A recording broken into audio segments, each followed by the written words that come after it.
Hello बच्चों। आप सब जानते हैं कि आप सबका एक टॉपिक है क्लास 10th में, जो कि है हमारा निबंध का। निबंध एक ऐसा टॉपिक है जो बहुत ही हमारे और आपके महत्वपूर्ण रहने वाला है। तो आज हम देखते हैं, हमारे एक बच्चे ने लिखा है निबंध, जिसकी रूपरेखाएं, और उसने बाल दिवस पर लिखा है। तो बाल दिवस के बारे में हम देखते हैं उसने क्या लिखा है। हम इसकी कुछ अच्छाइयाँ भी देखेंगे और इसकी कुछ कमियाँ भी देखेंगे। आप ऐसे ही अपने बोर्ड परीक्षा में लिख सकते हैं। ये बोर्ड परीक्षा की ही कॉपी है, हम चेक कर रहे हैं, तो आप सब देखेंगे। इसमें हम देखते हैं, जैसे बच्चे ने देखिए लिखा हुआ है रूपरेखा। सबसे महत्वपूर्ण होती है रूपरेखा। रूपरेखा जब हम लिखते हैं तो हम ये देखते हैं कि रूपरेखा में हम क्या दिखाना चाहते हैं। हम देखते हैं रूपरेखा में क्या है, प्रस्तावना है, और फिर उसके बाद हम उसका वर्णन करते हैं। जिस चीज़ को हम लिखते हैं, जिस पर हम निबंध लिखते हैं, हम उसका वर्णन करते हैं। तो बाल दिवस का वर्णन दिया हुआ है। अब जिस टॉपिक को हम फिर लिखते हैं उसके हम कुछ महत्व देखते हैं। महत्व क्या है, तो बाल दिवस का महत्व है, इसके महत्व हम जानेंगे। अगला है पॉइंट हमारा, बाल दिवस क्यों मनाया जाता है, इस पर हम चर्चा करेंगे। फिर क्या है, बाल दिवस का उद्देश्य, उद्देश्य पर चर्चा होगा। अगला क्या है हमारा, उपसंहार। तो देखिए इस बच्चे ने कितना बेहतरीन लिखा है, इसकी हम सराहना करते हैं। बच्चे ने कितना सुंदर और कितनी अच्छी लेखनी में लिखा। बस ये है कि थोड़ा सा जो इस बच्चे ने ऐसा काट पीट कर रखा है, ऐसा काट पीट आप ना करें तो ज़्यादा बेहतर होगा। आइए हम आगे देखते हैं इस पर क्या बात है।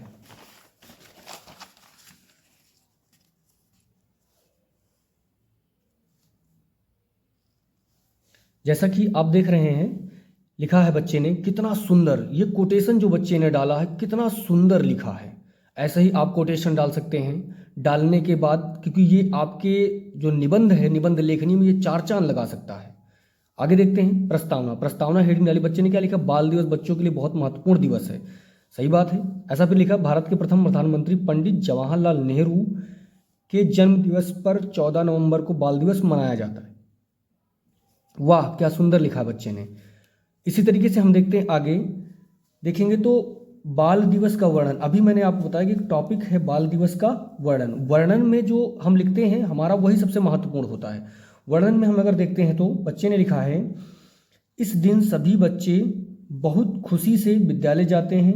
बाल दिवस पर सभी विद्यालयों एवं कॉलेजों में बच्चों के मनोरंजन के लिए खेल, डांस प्रोग्राम, नाटक आदि कार्यक्रम संयोजित होते हैं। क्या खूब लिखा बच्चे ने। इसी तरीके से आप भी कॉपी लिख सकते हैं। आगे देखते हैं, बच्चे ने कोटेशन डाला है। कोटेशन में लिखा है, बच्चों को उपदेश नहीं उदाहरण देना चाहिए ताकि बेहतर भविष्य का निर्माण हो सके। वाह क्या बच्चे ने क्या खूब लिखा। इसमें इतना अच्छा और सुंदर लेखनी बच्चे ने लिखी है। इस पर हम आगे देखते हैं बच्चे ने और क्या लिखा हुआ है।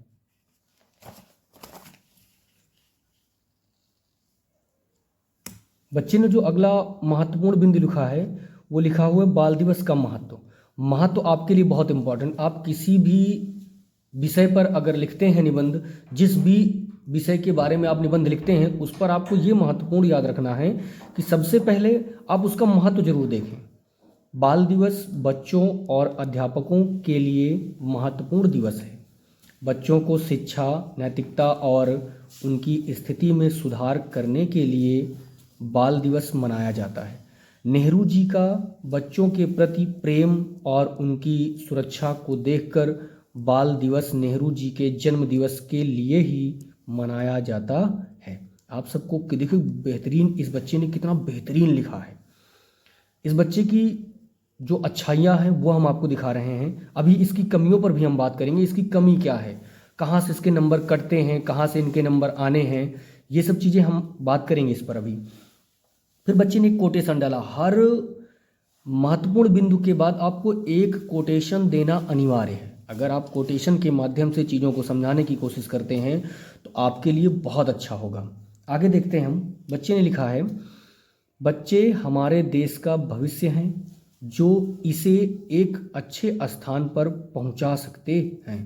कितना सुंदर बच्चे ने लिखा है। इसी तरीके से आप भी अपनी बोर्ड परीक्षा में लिख सकते हैं ताकि आपका इम्प्रेशन अच्छा पड़े। जब एग्जामिनर कॉपी चेक करता है तो उसका कोटेशन पढ़ने के बाद एक बढ़िया से उस पर इसके महत्वपूर्ण बिंदु पर बात करें और कोटेशन डालें तो इस पर इम्पैक्ट बहुत अच्छा आता है। आगे बात करते हैं हम, बाल दिवस क्यों मनाया जाता है। आपको जिस भी चीज़ के बारे में आप लिखते हैं उसके बारे में आपको समझाना अनिवार्य है। बाल दिवस नेहरू जी के विशेष प्रेम को देखकर मनाया जाता है। बाल दिवस सन 1662 में पहली बार मनाया गया था। पहले बाल दिवस 20 नवंबर को मनाया जाता था, लेकिन नेहरू जी की मृत्यु होने के बाद बाल दिवस 14 नवंबर को मनाया जाने लगा। इस दिन विशेष कार्यक्रम आयोजित किए जाते हैं।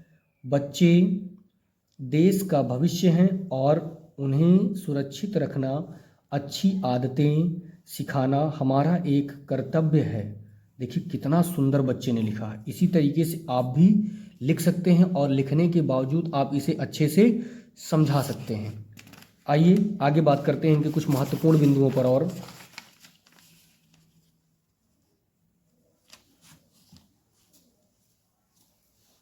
जैसा कि हम देख रहे हैं, बाल दिवस का उद्देश्य जिस भी विषय पर आप निबंध लिख रहे हैं उसके उद्देश्य पर आपको बात करना बहुत अच्छा है, क्योंकि आप उसका अगर उद्देश्य ही नहीं समझा पाएंगे या नहीं समझ पाएंगे तो कैसे सही लगेगा। ये आगे है, बाल दिवस का उद्देश्य बच्चों को सभी पुष्टि से विकसित बनाना है।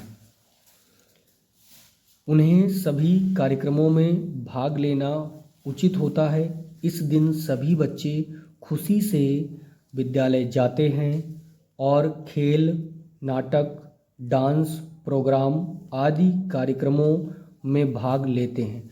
देखिए यहाँ पर जैसे कुछ है, अब कर लेते हैं, चलिए इसको आगे देख लेते हैं, फिर उसके बाद हम इस बच्चे की कमियों पर बात करेंगे। उद्देश्य बच्चों को संस्कार, शिक्षा आदि देना है। उन्हें अपने मार्ग में आगे बढ़ते रहने के लिए प्रेरित भी करना चाहिए। आगे लास्ट में हम उपसंहार देखते हैं। उपसंहार क्या है? बाल दिवस नेहरू जी का बच्चों के प्रति प्रेम देखते हुए और बच्चों की स्थिति में सुधार करने के लिए मनाया जाता है। इस दिन बच्चों को बहुत सी संस्कार की बातें भी बतलाई जाती हैं। हमें बच्चों की बाल मजदूरी और उन्हें उनके शोषण को बंद कराने के लिए प्रेरित करना चाहिए। देखते हैं, बहुत अच्छा बच्चे ने लिखा है। आगे हम देखते हैं कोटेशन, इसने और अच्छा कोटेशन लिखने की कोशिश की है। बच्चों के शोषण एवं अन्याय के मुक्त कराकर उन्हें स्वतंत्र जीने का प्रयास है। ये कितना अच्छा और सुंदर कोटेशन था। अब हम बात करते हैं इस बच्चे की छोटी छोटी कमियों पर, जो कि है जैसे आप देख पा रहे हैं कि यहाँ पर छोटे छोटे शब्दों पर इन्होंने कितना मतलब वो कर रखा है, काटना और इनको ज़्यादा डैमेज करना। तो इन सब चीज़ें आप ना करें। और देखते हैं यहाँ पर जैसे इस बच्चे ने लिखने के बाद विद्यालय जाते हैं और शब्द का अगर प्रयोग हो रहा तो उसके पहले पूर्ण विराम नहीं लगता है। ये छोटी छोटी जो कमियां हैं उन्हें विशेष ध्यान रखनी है। और कामा का प्रयोग, जहाँ पर कामा का प्रयोग हो रहा है वहाँ पर कामा आप जरूर लगाते जाएं। ये हैं कमियां इसकी कुछ। अब इस बच्चे को, अब ये 9 नंबर का एक टॉपिक है, 9 नंबर का है, तो 9 नंबर में इस बच्चे को मिलते हैं 7 नंबर।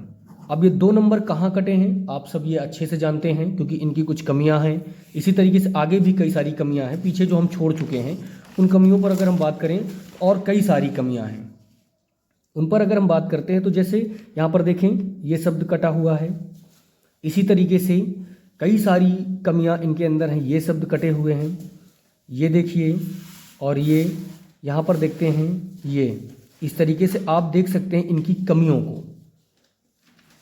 तो मैं आशा करता हूँ आप सबको ये वीडियो अच्छा लगा होगा। आप इसी तरीके से अपने बोर्ड परीक्षा में कापियाँ लिखें।